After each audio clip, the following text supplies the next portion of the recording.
नमस्कार साथियों, जैसा कि आप सब जानते हैं आहूजा न्यूज चैनल कोई प्रोफेशनल चैनल नहीं है। सोशल मीडिया का ये वो प्लेटफॉर्म है जहां पर कानून की विशेष जानकारियां दी जाती है। देश की अदालतों द्वारा दिए जाने वाले महत्वपूर्ण फैसलों को सामान्य भाषा में समझाया जाता है। विधिक जागरूकता के उद्देश्यों के साथ सूचनाओं का आदान प्रदान करना हमारी महत्वपूर्ण जिम्मेदारी है ताकि आम जन को अपने अधिकारों में कर्तव्यों का पता चल सके। तो आइए देखते हैं न्यायिक जगत से जुड़ी हुई महत्वपूर्ण खबरें आहूजा न्यूज चैनल पर। सुप्रीम कोर्ट ने सोमवार को एक महत्वपूर्ण निर्णय में ये स्पष्ट कर दिया कि सिविल जज जूनियर डिवीजन परीक्षा में शामिल होने के लिए उम्मीदवार के पास कम से कम 3 वर्षों का अधिवक्ता के रूप में व्यावसायिक अनुभव होना अनिवार्य है। मुख्य न्यायाधीश B.R. गवई और न्यायमूर्ति A.G. मसीह की खंडपीठ ने अपने निर्णय में कहा, हम यह घोषित करते हैं कि सिविल न्यायाधीश जूनियर डिवीजन परीक्षा के लिए 3 वर्ष की न्यूनतम वकालत की शर्त बहाल की जाती है। पृष्ठभूमि: यह मामला उन याचिकाओं से संबंधित था जिनमें 2002 में मध्य प्रदेश हाई कोर्ट द्वारा न्यायिक सेवा नियमों में किए गए संशोधन को चुनौती दी गई थी। उस संशोधन के तहत न्यायिक सेवा में प्रवेश के लिए न्यूनतम 3 वर्षों की वकालत आवश्यक कर दी गई थी। इस प्रावधान को बाद में कई अन्य राज्यों ने भी अपनाया। इस नियम का उद्देश्य ये सुनिश्चित करना था कि न्यायिक सेवा में नियुक्त होने वाले उम्मीदवारों के पास व्यावहारिक अनुभव हो और वे अदालत की प्रक्रियाओं से परिचित हों।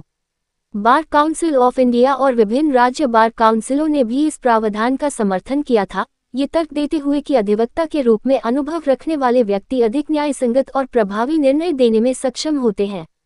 विरोध और संवैधानिक बहस: इस प्रावधान का विरोध उन कानून के छात्रों और शिक्षाविदों द्वारा किया गया जो इसे एक अनुचित अड़चन मानते थे। उनका कहना था कि ये शर्त संविधान द्वारा प्रदत्त समान अवसर के अधिकार के विरुद्ध है और इससे प्रतिभाशाली नवस्नातकों के लिए न्यायिक सेवा के रास्ते सीमित हो जाते हैं। संवैधानिक दृष्टिकोण से विवाद अनुच्छेद 233(2) की व्याख्या पर केंद्रित रहा, जिसमें कहा गया है कि जिला न्यायाधीश के रूप में नियुक्ति के लिए व्यक्ति को कम से कम 7 वर्ष का अधिवक्ता के रूप में अनुभव होना चाहिए।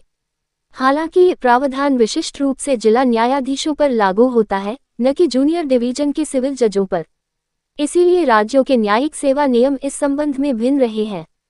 सुप्रीम कोर्ट की विवेचना: 2002 में ऑल इंडिया जजेस एसोसिएशन बनाम भारत सरकार मामले में सुप्रीम कोर्ट ने न्यायिक अधिकारियों के व्यावहारिक अनुभव की आवश्यकता पर बल दिया था, लेकिन इसे अनिवार्य नहीं ठहराया था।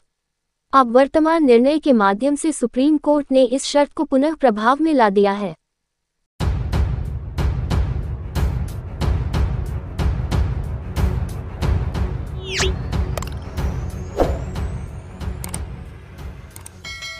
गुरुवार 22 मई को विजयनगर में विशाल तिरंगा वाहन रैली निकाली जाएगी, जिसको लेकर मसूदा विधानसभा के संयोजक सुभाष वर्मा ने विधानसभा क्षेत्र की जनता से रूबरू होकर प्रचार प्रसार करना प्रारंभ कर दिया है।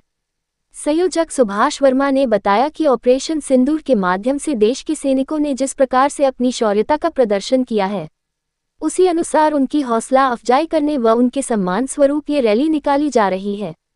वर्मा ने भारतीय जनता पार्टी विधानसभा मसूदा के सभी मंडल अध्यक्ष व सभी पदाधिकारी से अनुरोध किया है कि उक्त तिरंगा यात्रा में अपने मंडल से अपनी पंचायत से अधिक संख्या में कार्यकर्ता व आमजन महारैली में आए, ऐसी सूचनाएं देकर तथा सभी व्यापारिक संगठन, सभी स्वयंसेवी संस्थाएं, डॉक्टर, मजदूर संघ, एनसीसी, स्काउट, शिक्षक संघ, सामाजिक संस्थाओं, व्यापार मंडल, सभी जाति, सभी समाज के वरिष्ठ जनों को उक्त रैली में आने का निमंत्रण देकर बताएं कि सर्व समाज की ओर से देश के सैनिकों का हौसला बढ़ाने का काम हम करेंगे और राष्ट्रीय एकता का परिचय देते हुए हम उन सभी वीर सपूतों को श्रद्धांजलि भी अर्पित करेंगे जिन्होंने हमारे ऑपरेशन सिंदूर को सफल बनाया और दुश्मन देश को घुटने टिकाने पर मजबूर कर दिया। विश्व बता दिया कि भारत झुकने वाला देश नहीं है, झुकने वाला है। हमारे वीर बांकुरों ने भारत का नाम स्वर्ण अक्षरों में लिख दिया। आतंकवाद का सफाया करने का प्रण जो लिया था, उसे पूरा करने में पूरा देश उनके साथ खड़ा है। अतः आप सबसे अनुरोध है, अधिक से अधिक संख्या में पधार कर उक्त कार्यक्रम को सफल बनाएं।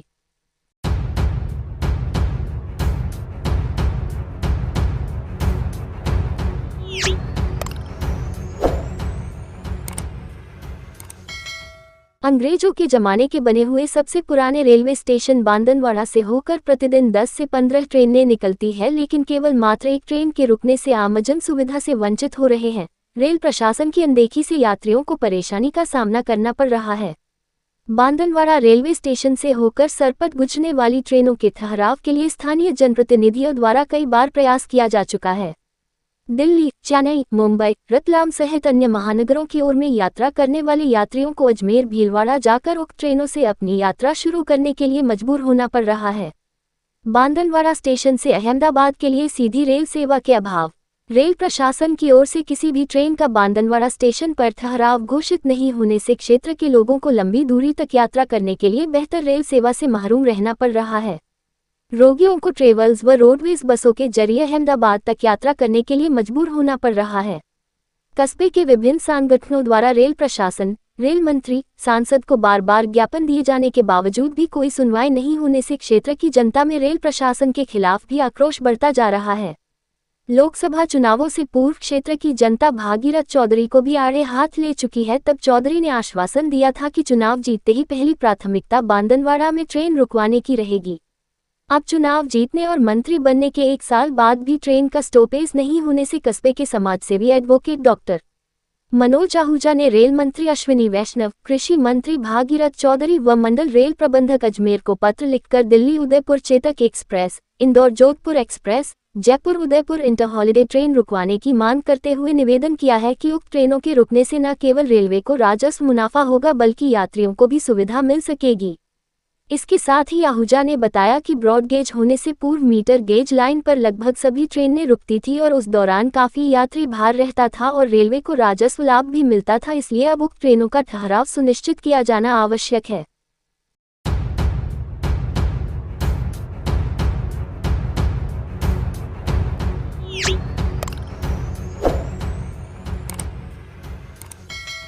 बार एसोसिएशन केकडी के सदस्य निरंजन चौधरी के लॉयंस क्लब केकडी के अध्यक्ष मनोनीत होने पर मंगलवार को बार एसोसिएशन कार्यालय में अभिनंदन समारोह का आयोजन किया गया, जिसमें साथी अधिवक्ताओं ने नवनिर्वाचित लॉयंस क्लब के सदस्य एवं बार सदस्य निरंजन चौधरी का माल्यार्पण कर स्वागत अभिनंदन किया। इस मौके पर बार अध्यक्ष मनोज आहूजा के नेतृत्व में बार सदस्यों ने नवनिर्वाचित लॉयंस क्लब के अध्यक्ष निरंजन चौधरी का अभिनंदन करते हुए उन्हें प्रतिष्ठित संगठन लॉयंस क्लब में बड़ी जिम्मेदारी मिलने पर शुभकामनाएं दी। इस मौके पर बार अध्यक्ष मनोज आहूजा ने कहा कि लॉयंस क्लब सामाजिक हितकारी संगठन है जो सदैव सामाजिक सेवा जैसे कार्यों में अग्रणी रहा है। ऐसे संगठन में बार एसोसिएशन के सदस्य का स्थानीय स्तर पर सर्वोच्च स्तर पर पहुंचना बार एसोसिएशन के लिए खुशी का पल है तथा निरंजन चौधरी ने अपने सामाजिक दायित्वों को भलीभांति रूप से निर्वहन कर लॉयंस क्लब में बेहतरीन कार्य किया है, जिसकी बदौलत उन्हें बड़ी जिम्मेदारी मिली। उन्होंने कहा कि बार सदस्य निरंजन चौधरी लॉयंस क्लब के अध्यक्ष के अलावा भी अन्य सामाजिक संगठनों से जुड़कर समाज हित में कार्य कर रहे हैं तथा वे जाट महासभा के जिलाध्यक्ष भी हैं, जिससे सामाजिक एकता का अनेकानेक बार परिचय दिया है। इस मौके पर नवनिर्वाचित लॉयंस क्लब अध्यक्ष निरंजन चौधरी ने सभी का आभार व्यक्त किया। कार्यक्रम में बार महासचिव मुकेश शर्मा, मगनलाल लोधा, सलीम गौरी, भूपेंद्र सिंह राठौड़, रामावतार मीना, गजराज सिंह, अर्जुन सिंह, लोकेश शर्मा, विजेंद्र पाराशर, दशरथ सिंह, मुरलीधर शर्मा, सावरलाल चौधरी, रामप्रसाद कुमावत, विशाल राजपुरोहित, कालूराम गुर्जर, आदित्य सिंह आदि मौजूद थे।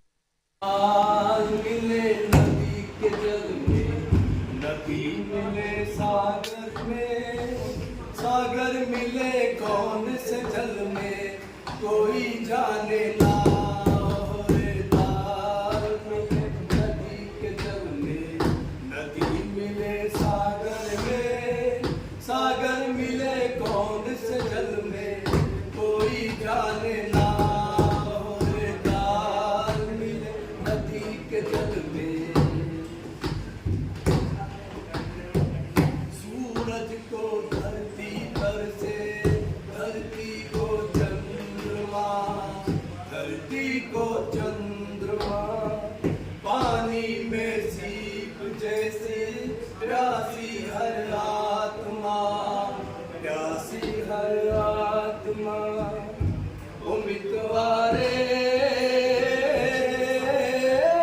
बूंद छुपी किस बादल में कोई जाने ना रे तार मिले नदी के जल में, नदी मिले सागर में, सागर मिले कौन से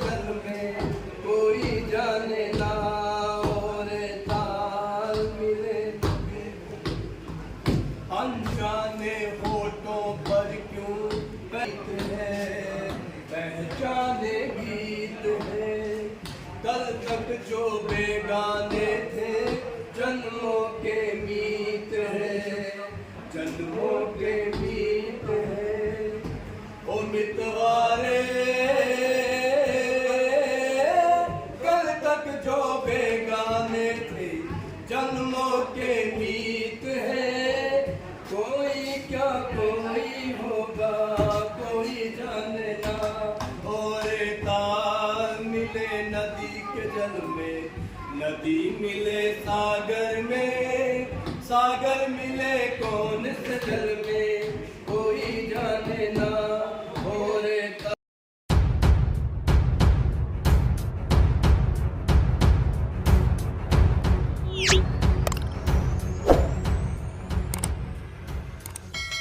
माध्यमिक शिक्षा बोर्ड की वन और सामाजिक विज्ञान परीक्षा में परीक्षार्थी वर्षिता कंवर राठौड़ को मूल परीक्षा पत्र नहीं देकर दिव्यांग वर्ग का प्रश्न पत्र थमा देने के मामले में हाई कोर्ट ने विभाग को कड़ी फटकार लगाई है तथा छात्रा वर्षिता कंवर राठौड़ की याचिका पर सुनवाई करते छात्रा को सामान्य विद्यार्थी मानते हुए सामाजिक विज्ञान की कॉपी के पुनः मूल्यांकन के निर्देश दिए हैं। साथ ही न्यायालय ने भविष्य में इस तरह की गलती न हो रोकने के लिए शिक्षा विभाग के उचित उपाय करने के लिए निर्देशित किया है।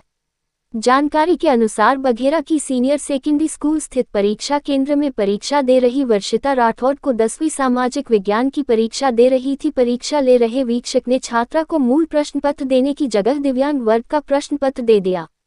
वह उस प्रश्न पत्र को 2.5 घंटे तक हल भी करती रही। परीक्षा समाप्त होने के 15 मिनट शेष रहते जब अन्य अध्यापक नक्शे की जानकारी देने लगे तब पता चला कि उसे प्रश्न पत्र ही गलत दिया गया था। गलती का एहसास होने पर वीक्षक ने छात्रा को मूल प्रश्न पत्र दिया, लेकिन समय के अभाव में छात्रा ज्यादा कुछ नहीं लिख सकी। उसने घर आकर अपने परिजनों को इसकी जानकारी दी तथा प्रश्न पत्र गलत देने की बात बताई। छात्रा के पिता भूपेंद्र सिंह राठौड़ ने मामले में माध्यमिक शिक्षा बोर्ड के सचिव, जिला कलेक्टर, उपखंड अधिकारी, जिला शिक्षा अधिकारी व मुख्य ब्लॉक शिक्षा अधिकारी को वीक्षक द्वारा बरती गई गंभीर लापरवाही के लिए अवगत कराया, लेकिन कोई कार्यवाही नहीं होने पर छात्रा ने अपने पिता भूपेंद्र सिंह राठौड़ के जरिए राजस्थान उच्च न्यायालय खंडपीठ जयपुर में याचिका दायर की, जिस पर न्यायाधीश अनूप कुमार दंड ने मामले सुनवाई की। हाई कोर्ट में अधिवक्ता रोहित चौधरी व प्रशांत विजय ने बताया कि छात्रा सामान्य वर्ग की छात्रा है, बावजूद इसके छात्रा को दिव्यांग वर्ग का प्रश्न पत्र दे दिया गया तथा जब गलती का एहसास हुआ तो परीक्षा खत्म होने के 15 मिनट पूर्व सामान्य वर्ग का प्रश्न पत्र थमा दिया गया, जो वीक्षक की लापरवाही को दर्शाता है। मामले में न्यायालय ने कहा कि वीक्षक की गलती का नुकसान छात्रा को नहीं उठाना चाहिए। न्यायाधीश ने छात्रा को सामान्य विद्यार्थी मानते हुए सामाजिक विज्ञान के लिए उसकी उत्तर पुस्तिका मूल्यांकन करने तथा प्रश्न पत्र में उसके प्रदर्शन के आधार पर पर्याप्त अंक दिए जाने तथा तत्काल परीक्षा परिणाम घोषित करने के निर्देश दिए हैं।